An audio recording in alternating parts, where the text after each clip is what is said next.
اعوذ باللہ من الشیطان الرجیم بسم اللہ الرحمن الرحیم ولا تتمنوا اور تم تمنا نہ کرو ما اس چیز کی کہ فضل اللہ بھی جس چیز کے ساتھ اللہ تعالیٰ نے فضیلت بخشی ہے بعضکم علی بعض تم میں سے بعض کو بعض پر للرجال مردوں کے لیے نصیب ایک حصہ ہے مما اکتسبوا اس میں سے جو انہوں نے کمایا وللنساء عورتوں کے لیے بھی ایک حصہ نصیب مقرر ہے مما اکتسبنا اس میں سے جو انہوں نے کمایا واسألوا اللہ من فضلی اور تم سب اللہ تعالیٰ سے سوال کرو اس کے فضل سے اللہ سے اس کا فضل مانگو ان اللہ کان بکل شیء علیما بے شک اللہ تعالیٰ ہر چیز کو جاننے والا ہے وَلِكُلٍّ اور ہر ایک کے لیے جعلنا ہم نے مقرر کیا ہے موالی یعنی وارث ہر ایک کے لیے ہم نے وارث مقرر کیے ہیں مما اس مال میں سے ترک الوالدانی جو چھوڑ جائیں والدین والاقربون اور قریبی رشتہ دار جو والدین اور قرابت دار مال چھوڑ کے جاتے ہیں ہم نے ان میں سے ہر ایک کے لیے وارث بنائے ہیں والذین عقدت ایمانکم اور وہ لوگ جن کے ساتھ تمہاری قسمیں پختہ ہیں یعنی جس نے قسم ڈال کے ایک بھائی بنا لیا ہے فآتوہم نصیبہم پس ان کو دو ان کا حصہ ان اللہ کان علی کل شیء شہیدا بے شک اللہ تعالی ہر چیز پر گواہ ہے سپارہ نمبر 5 سورۃ النساء سورت نمبر 4 آیت نمبر 31 بلکہ 32 اور 33 یہ دو آیتیں آج کے درس میں تلاوت ہوئی سورت النساء یہ جو سورت چل رہی ہے یہ ایک ایسی سورت ہے جس میں اللہ تعالیٰ نے ہر طرح کے حقوق بیان فرمائے خاص کر کے عورتوں کے حقوق بیان فرمائے اسی لیے نساء عربی میں عورتوں کو کہتے ہیں تو سورۃ النساء یعنی عورتوں کے حقوق والی صورت کہ جس میں عورتوں کے حقوق بیان کیے گئے تو اللہ تعالیٰ نے زیادہ سے زیادہ عورت کو جو حقوق دیے ہیں جو اس معاشرے میں نہیں دیے جاتے تھے تو اس کے ساتھ ساتھ اللہ نے دوسرے حقوق بھی بیان فرمائے مثلا سورت کی ابتدا میں اللہ تعالیٰ نے انسانی حقوق کا ذکر کیا اور پھر دوسرے نمبر پر اسی ضمن میں اللہ تعالیٰ نے یتیموں کے حقوق کا خصوصی تذکرہ فرمایا کیونکہ یتیم معاشرے کا وہ طبقہ ہے جو کمزور طبقہ ہے چھوٹے بچے جو ابھی نابالغ ہیں بالغ ہونے سے پہلے اگر ان کا والد فوت ہو جاتا ہے تو اس کو یتیم کہتے ہیں اب وہ نابالغ کمزور یتیم بے سہارا بچے اپنے مال کا دفاع نہیں کر سکتے کوئی بندہ بھی ان کا مال لوٹ سکتا ہے تو اس لیے اللہ تعالیٰ نے ان یتیموں کے حقوق جو ہیں ان کا خصوصی تذکرہ فرمایا پھر تیسرے نمبر پر اللہ تعالیٰ نے پھر عورتوں کے حقوق بیان فرمائے پھر چوتھے نمبر پہ زمانہ جاہلیت میں یہ جو وراثت کا مسئلہ تھا یہ بڑا الجھا ہوا مسئلہ تھا کیونکہ مشرکین مکہ جو تھے حضور جب تشریف لائے اسلام جب آیا قرآن کا نزول شروع ہوا تو وہ ایسا گندا معاشرہ تھا اس وقت جسے زمانہ جاہلیت کہتے ہیں کہ بالکل کسی چیز کا خیال نہیں تھا کوئی حقوق نہیں تھے اور کمزور لوگوں کے تو حقوق تھے ہی نہیں اس معاشرے میں عورت ایک کمزور تھے یتیم کمزور ہے ضعیف کمزور ہیں بچے کمزور طبقہ ہے تو اس لیے عورتوں ضعیفوں بچوں یتیموں ان کو تو وراثت سے بالکل محروم کر دیا جاتا کہ ان کی وراثت ہے ہی نہیں تو اللہ تعالیٰ نے وراثت کا مکمل قانون نازل فرما کر تمام حقداروں کو ان کے حصے دلوائے ان کے حصے اللہ نے مقرر فرمائے پھر اس کے بعد 5ویں نمبر پر اللہ تعالیٰ نے جو سوسائٹی ہے معاشرہ اس کی طہارت کا قانون اللہ نے بیان فرمایا برائی اور فحاشی کی جو سد باب ہے برائی اور فحاشی کو روکنا ہے اس روکنے کے لیے اللہ نے سزائیں مقرر کی تعزیرات نافذ فرمائی پھر 6 نمبر پر اللہ تعالیٰ نے محرمات نکاح کہ وہاں جو ہے جب باپ فوت ہو جاتا تو سوتیلا بیٹا اپنی ماں سے نکاح کر لیتا، تو یعنی ایسا گندا معاشرہ چل رہا تھا۔ اللہ تعالیٰ نے محرمات نکاح کی تفصیلات بیان فرمائی، کون کون سا نکاح تمہارے لیے جائز ہے اور کون کون سا ناجائز، پھر جو ناجائز ہے کون کون سا ہمیشہ کے لیے ابدی ناجائز ہے، ابدی حرام ہے، تو اور کون کون سے ہیں جو وقتی حرام ہیں، ان کی تفصیلات پیچھے گزر چکی ہیں۔ اور پھر ان میں جو محرمات کی حکمتیں ہیں اللہ نے ان حکمتوں کو بھی واضح فرمایا۔ پھر 7ویں نمبر پر اللہ نے مالی قانون نافذ فرمایا، مالی قانون، اور حکم دیا کہ ایک دوسرے کا مال باطل طریقے سے مت کھاؤ۔ جتنے بھی باطل طریقے ہیں، جو ہے سود کے ذریعے، رشوت کے ذریعے، دھوکہ دہی کے ذریعے، جتنے بھی باطل طریقے ہیں ان کی تفصیل بھی پیچھے گزر چکی۔ اور 8ویں نمبر پر اللہ تعالیٰ نے مال کی حفاظت کے لیے جو قانون ذکر فرمائے، اس کے ساتھ ساتھ اللہ نے حفاظت مال کے ساتھ حفاظت جان کا قانون بھی بتایا، اور متنبع کیا اللہ نے، تنبیہ فرمائی کہ کسی فرد کے لیے، کسی شخص اور آدمی کے لیے یہ جائز نہیں ہے کہ وہ دوسرے کی جان کو ناحق تلف کرے، کسی دوسرے کی جان لے لے، حتیٰ کہ خود اپنی جان کو لینا، اپنے آپ کو مارنا یعنی خودکشی کرنا، اس کی بھی اجازت نہیں، بلکہ یہ بھی بہت بڑا جرم ہے جس کا مرتکب آدمی سخت سزا کا مستحق ہو جاتا ہے۔ اور 9ویں نمبر پر اس کے بعد اللہ تعالیٰ نے یہ پچھلے درس میں گزرا ہے، صغیرہ اور کبیرہ گناہوں کا تذکرہ فرمایا اور واضح کیا کہ اگر تم بڑے گناہوں سے بچتے رہو گے تو چھوٹی چھوٹی خطائیں، چھوٹی چھوٹی لغزشیں، چھوٹے چھوٹے گناہ صغیرہ جو ہیں اللہ تعالیٰ اپنی رحمت سے اور تمہاری نیکیوں کی برکتوں سے اور تمہارے بڑے گناہوں سے بچنے کی برکت سے اللہ خود بخود معاف کرتا رہے گا، اور نیک اعمال کی وجہ سے وہ گناہ معاف ہوتے رہیں گے۔ اب 10ویں نمبر پر اس آمدہ دروس میں، اس کے بعد جو درس آ رہے ہیں ان میں پھر اللہ تعالیٰ نے عورتوں کے اور مردوں کے متعلق بہت سے معاشرتی مسائل جو معاشرے کے اندر بہت ضروری ہیں اللہ تعالیٰ نے ان کو بیان فرمایا، اور ان دونوں کے مقامات کا تعین فرمایا کہ مرد کا مقام کیا ہے، عورت کا مقام کیا ہے، ان کی حیثیت کیا۔ اب آتے ہیں یہ جو 2 آیتیں ہم نے سنی ہیں اور پڑھی ہیں، ان کا ترجمہ سنا، ان کا شان نزول کیا ہے، یہ نازل کیوں ہوئی۔ مفسرین کرام فرماتے ہیں کہ بعض عورتیں صحابہ کرام کی عورتوں میں سے وہ انہوں نے باتیں کی، یا ام المؤمنین نبی علیہ السلام کی زوجہ ہیں اور مومنوں کی مائیں ہیں،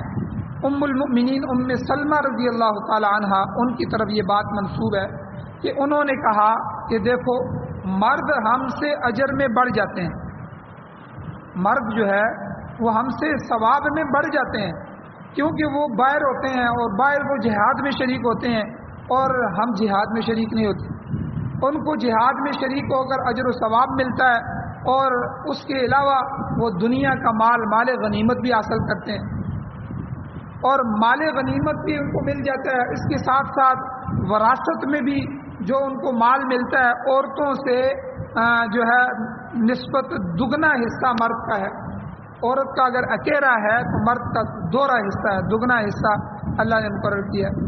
تو انہوں نے کہا کہ دیکھو نماز ہم پڑھتی ہیں گھر میں تو ہمیں آدھا اجر ملتا ہے، اور مرد مسجد میں جاتا ہے تو 27 گنا اس کو ثواب ملتا ہے۔ تو اس پر ان عورتوں نے، یا ام المؤمنین ام سلمہ رضی اللہ تعالی عنہ نے یہ کہا کہ کاش ہم بھی مرد ہوتی، یہ جملہ ان عورتوں نے کہا، اگر ہم مرد ہوتی تو ہمیں بھی دنیا اور آخرت میں وافر حصہ ملتا۔ دیکھیں ان کو دنیا بھی مل رہی ہے، مال غنیمت بھی لے رہے ہیں، اور جب کوئی فوت ہوتا ہے وراثت میں بھی ہم سے ڈبل مل جاتا ہے، دنیا بھی مل رہی ہے اور آخرت بھی مل رہی ہے، بار جہاد میں جا رہے ہیں، اتنی نیکیاں کما رہے ہیں، حج پر حج کر رہے ہیں، اور نماز مسجد میں پڑھتے ہیں، اللہ کے نبی صلی اللہ علیہ وسلم کے پیچھے پڑھتے ہیں، تو اتنا زیادہ اجر ہے ان کا۔ تو اس پر ان کو یہ خیال آیا اور اس کا اظہار انہوں نے کیا کہ کاش ہم مرد ہوتی اور ہمیں یہ دنیا اور آخرت کا وافر حصہ ملتا۔ تو عورتوں کے اس خیال کے جواب میں اللہ تعالیٰ نے یہ آیات نازل فرمائی۔ اور اس قسم کے خیالات کے اظہار سے اللہ نے منع فرمایا کہ بھائی تم یہ کیا کہہ رہی ہو، کیونکہ اللہ تعالیٰ نے جس فرد کو جس جنس سے پیدا کیا ہے یہ اس کی حکمت ہے، اور اللہ اپنی حکمتوں کے حساب سے بہتر جانتا ہے کہ وہ کس کو مرد بنا رہا ہے، کس کو ہجڑا بنا رہا ہے، کس کو جو ہے وہ عورت بنا رہا ہے، کس کو اللہ نے جانور بنا دیا، جس کو جو بنایا ہے اللہ نے اپنی حکمتوں سے بنایا۔ تو اس لیے یہ تمنا کرنا یہ جائز ہے۔ اس لیے ارشاد ہوتا ہے کہ تفریق جنس کے بارے میں جو تم کہہ رہے ہو، اللہ تعالیٰ نے ارشاد فرمایا وَلَا تَتَمَنَّوْا، تمنا نہ کرو، خواہش نہ کرو، ما فضل اللہ بِهِ بَعْضَكُمْ عَلَى بَعْضٍ، اس چیز کی تمنا جس کے ساتھ اللہ تعالیٰ نے تم میں سے بعض کو بعض پر فضیلت دے دی۔ مطلب یہ ہے کہ اللہ تعالیٰ نے مرد کو عورت پر جو فضیلت بخشی ہے، جس کا ذکر آگے بھی تفصیلاً آ رہا ہے، اس کے متعلق اے عورتوں تم ایسی خواہش کا اظہار نہ کرو کہ عورتیں بھی مرد ہوتی، بلکہ یہ تفریق جنس جو ہے، یہ ایک جنس کو مختلف کرنا، یہ اللہ تعالیٰ نے اپنی حکمت سے پیدا کیا، اور اس میں انسان کا اپنا کوئی اختیار نہیں ہے۔ کوئی مرد اپنی مرضی سے مرد نہیں بنا، کوئی عورت اپنی مرضی سے عورت نہیں بنی۔ اور سورت کے ابتدا میں، سورت کے شروع میں اللہ تعالیٰ نے یہ اصول بیان کیا ہے کہ اللہ تعالیٰ نے تمام نسل انسانی کو ایک ہی جان حضرت آدم علیہ السلام سے پیدا فرمایا، اور پھر اس آدم سے اس کا جوڑا اما حوا کو پیدا فرمایا۔ وَبَثَّ مِنْهُمَا رِجَالًا كَثِيرًا وَنِسَاءً، پھر اس دونوں جوڑے سے آدم علیہ السلام سے، پھر ان کی بائیں پسلی سے جو اما حوا کو پیدا فرمایا، پھر ان مرد اور عورت کو آدم علیہ السلام اور اما حوا، ان دونوں سے اللہ کہتے ہیں وَبَثَّ مِنْهُمَا رِجَالًا كَثِيرًا وَنِسَاءً، ہم نے بہت سے مرد اور بہت سی عورتوں کو دنیا میں پھیلا دیا، ہم نے نسل جاری کر دی، کسی کو مرد بنا دیا، کسی کو عورت پیدا کر دیا۔ اور مرد بنانا عورت بنانا یہ اللہ کا کلی اختیار ہے، یہ کسی کے پاس اختیار نہیں ہے، نہ مرد اور عورت کسی اپنے اس کے پاس اختیار ہے، نہ کسی ولی پیغمبر نبی فرشتے یا کسی عام انسان کے پاس اختیار ہے کہ وہ کسی کا جو ہے لڑکا پیدا کر دے، کسی کے پیٹ میں اس کو لڑکی بنا دے۔ یہ کلی اختیار اللہ تعالیٰ نے اپنے قبضے میں رکھا ہے۔ بلکہ سورہ شورا جو ہے، سورہ شورا 25ویں سپارے میں اللہ تعالیٰ نے وہاں فرمایا یَهَبُ لِمَن يَشَاءُ إِنَاثًا وَيَهَبُ لِمَن يَشَاءُ الذُّكُورَ، اللہ تعالیٰ جسے چاہتا ہے بیٹیاں عطا فرماتا ہے، اور جسے چاہتا ہے اللہ بیٹے عطا کرتا ہے۔ تو یہ چیز بھی اس کی کمال حکمت پر مبنی ہے۔ تو یہاں اس آیت سے یہ بات سمجھ آئی، جس کو جو مل جائے وہ اللہ تعالیٰ کی اس پر جو ہے نعمت سمجھے اور اس پر شکر ادا کرے۔ اللہ نے لڑکے ہی لڑکے دے دیے تب بھی اللہ کا شکر ادا کرے، مانگتا رہے، مانگنا اللہ سے منع نہیں ہے، اللہ کی حکمت ہوئی، اللہ کی طرف سے حکم ہوا، اللہ کی مشیت نے چاہا تو اللہ دے دیں گے۔ اور اسی طرح کسی کی لڑکیاں ہی لڑکیاں ہو رہی ہیں، اس پر بھی اللہ کا شکر ادا کرے، اور لڑکیاں اور لڑکے دونوں مکس ہیں، اس پر اللہ کا شکر ادا کرے۔ اور کسی کو اللہ نے کچھ نہیں دیا تو اس کو بھی اللہ نے یہاں اسی نعمت میں ذکر فرمایا کہ جس کو ہم چاہتے ہیں بانجھ بنا دیتے ہیں، اللہ کہتے ہیں ہم بانجھ عقیمہ بانجھ بنا دیتے ہیں، اس کا کچھ بھی نہیں ہوتا۔ تو یہ کچھ نہ ہونا بھی اللہ کی نعمت۔ آپ حیران ہوں گے کہ کچھ نہ ہونا یہ اللہ کی کیسی نعمت ہے۔ شادی کی ہے، اولاد نہیں ہو رہی، تو یہ اللہ کی کیسے نعمت۔ بھائی بعض دفعہ اولاد ہوتی ہے تو وہ اولاد والدین کی بے عزتی کا سبب بن جاتی ہے، ان کی ذلت کا سبب بن جاتی ہے۔ بعض دفعہ وہ بڑی ہو کر اور والدین خود اللہ سے مانگتے ہیں اللہ یہ ایسی اولاد سے بہتر تھا میری اولاد ہی نہ ہوتی۔ تو یہ اللہ ہی جانتے ہیں کہ میرا یہ بندہ جو ہے اگر میں اس کو اولاد دے دیتا ہوں تو کہیں یہ اولاد کی وجہ سے فتنے میں نہ پڑ جائے، اس کے ایمان کا خطرہ نہ ہو جائے۔ تو اس لیے اللہ اپنی حکمتیں جانتا ہے، وہ جو جس کو دے رہا ہے۔ یَهَبُ لِمَن يَشَاءُ إِنَاثًا وَيَهَبُ لِمَن يَشَاءُ الذُّكُورَ، جسے اللہ چاہتا ہے بیٹیاں عطا کرتا ہے، جسے اللہ چاہتا ہے بیٹے دے دیتا ہے۔ یہ چیز اس کی کمال حکمت پر مبنی ہے۔ اور پھر مرد اور عورت میں سے اللہ نے مرد کو قوی الجسم بنایا ہے, مضبوط جسم والا. لہذا کام دو قسم کے ہیں. ایک کام جو ہے وہ مشقت والے, محنت والے, اور جو ہے وہ مضبوطی والے. تو مشقت کے کام اللہ تعالیٰ نے مردوں کے ذمے لگا دی. انہی مشقت کے کاموں میں سے جہاد بھی ہے, اور انہی کے کاموں میں سے نبوت کا کام بھی ہے. آج تک دیکھیں کوئی نبی عورت میں سے نہیں آیا,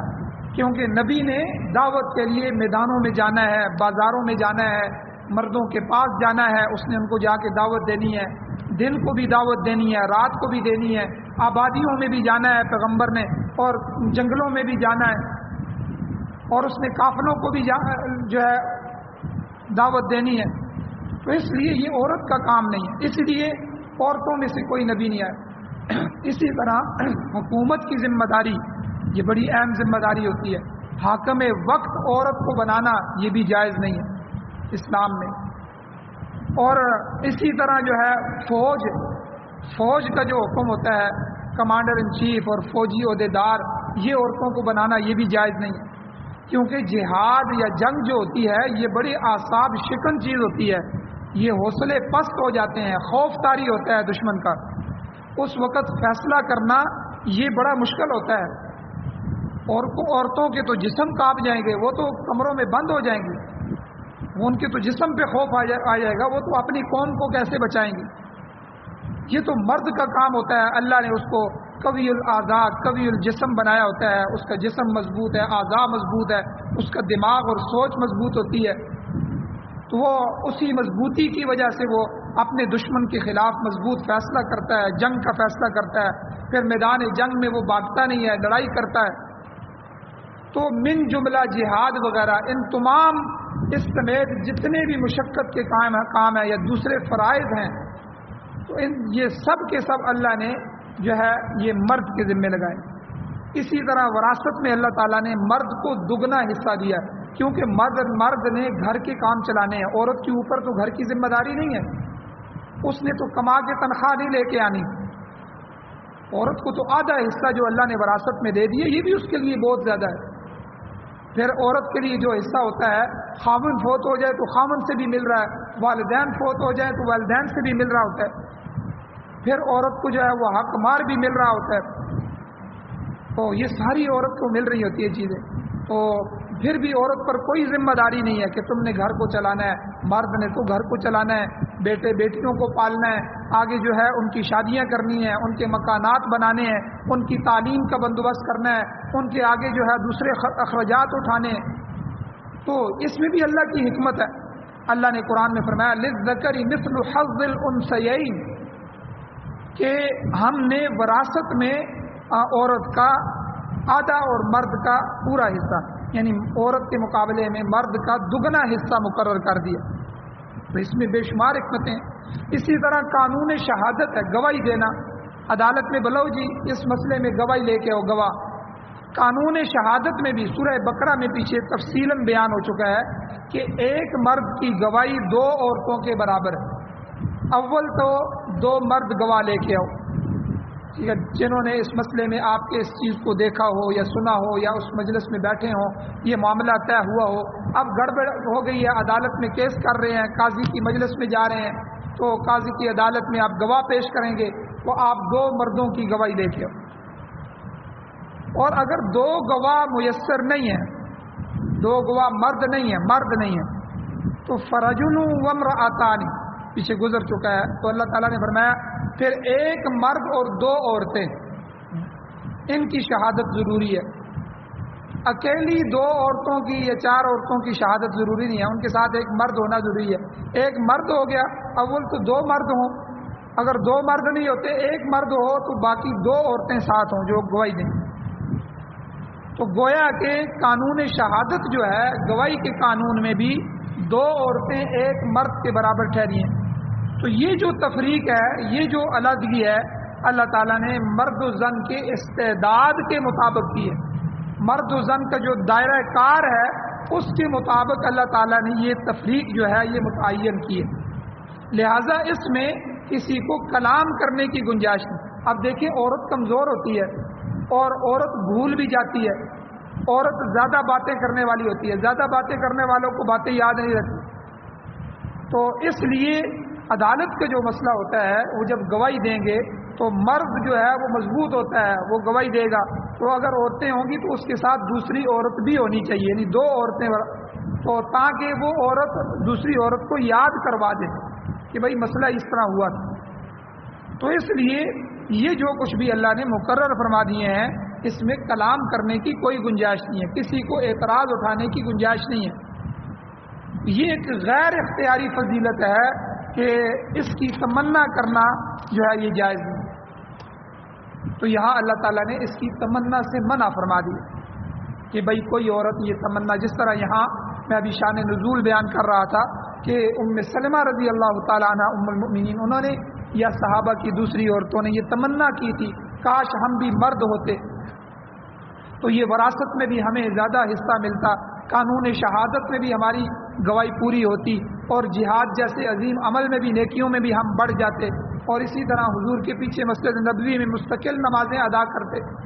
تو یہ ساری چیزیں مردوں کو مل رہی تھی، تو اس کو سامنے رکھ کے عورتوں نے تمنا کی تھی، تو اللہ نے اس سے منع فرمایا ولا تتمنوا،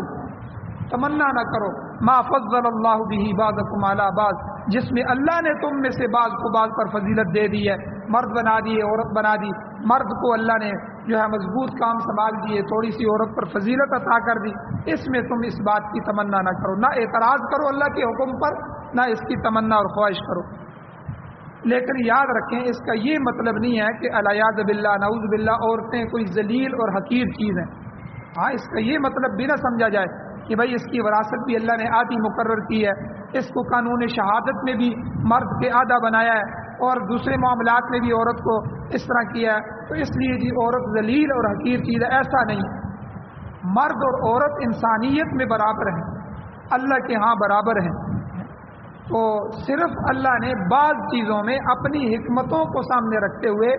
اور مرد اور عورت کی جو صلاحیتیں ہیں، استعداد ہیں اور دائرہ کار ہے، ان کے کام کرنے کا جو دائرہ ہے اس کو سامنے رکھتے ہوئے کہ مرد نے باہر کی زندگی چلانی ہے، اس نے کمائی کرنی ہے، اس نے بچوں کو پالنا ہے، اس نے یہ سب کچھ کرنا ہے، اس لیے اللہ نے وراثت کو زیادہ رکھی ہے، تو یہ سب اس کے دائرہ کار اور ان چیزوں کو سامنے رکھ کے اللہ تعالیٰ نے یہ چیزیں مقرر کی ہیں، اس لیے کسی آدمی کو بھی اس پر اعتراض کرنے کی اجازت نہیں ہے۔ اللہ تعالیٰ سے دعا ہے اللہ ہمیں عمل کی توفیق عطا فرمائے۔ کل کے درس میں انشاءاللہ مزید مسائل بھی ہیں، ان کو بیان کیا جائے گا۔ اللہ تعالیٰ سے دعا ہے اللہ ہمیں اس پر چلنے کی توفیق عطا فرمائے۔ آمین۔ الحمدللہ رب العالمین والعاقبۃ للمتقین والصلاۃ والسلام علی رسولہ النبی الامی الکریم۔ یا اللہ ہماری کمیوں کو تائیوں کو معاف فرمائیے، درگزر فرمائیے، صغیرہ کبیرہ گناہوں کو معاف فرمائیے۔ یا اللہ سعادت والی زندگی اور شہادت والی موت نصیب فرمائیے۔ یا اللہ قرآن و سنت کو پڑھنے، پڑھانے، سننے، سنانے، سمجھنے، سمجھانے اور اس کو پھیلانے اور ارشاد کرنے کی توفیق عطا فرمائے۔ یا اللہ پاکستان سمیت پوری دنیا میں قرآن و سنت کی حکومت نصیب فرمائیے، قرآن و سنت کی بالادستی نصیب فرمائیے، قرآن و سنت کو بطور آئین، بطور دستور، بطور ضابطۂ حیات ہمیں نصیب فرمائیے۔ یا اللہ امارت اسلامیہ شریعہ خلافت راشدہ کا نظام نصیب فرمائیے۔ یا اللہ اپنے نبی صلی اللہ علیہ وسلم کی خالص پکی سچی محبت اور حضور کی اتباع نصیب فرمائیے۔ جو حضرات پریشان حال ہیں یا اللہ ان کی پریشانیوں کو دور فرمائیے، جو بیمار ہیں ان کو شفا عطا فرمائیے، جو حضرات ایمان کی حالت سے اس دنیا سے جا چکے ہیں یا اللہ ان سب کی بخشش فرمائیے۔ صلی اللہ تعالیٰ علی خیر خلقہ محمد وآلہ وآل بیتہ وازواجہ اجمعین برحمتک یا ارحم الراحمین۔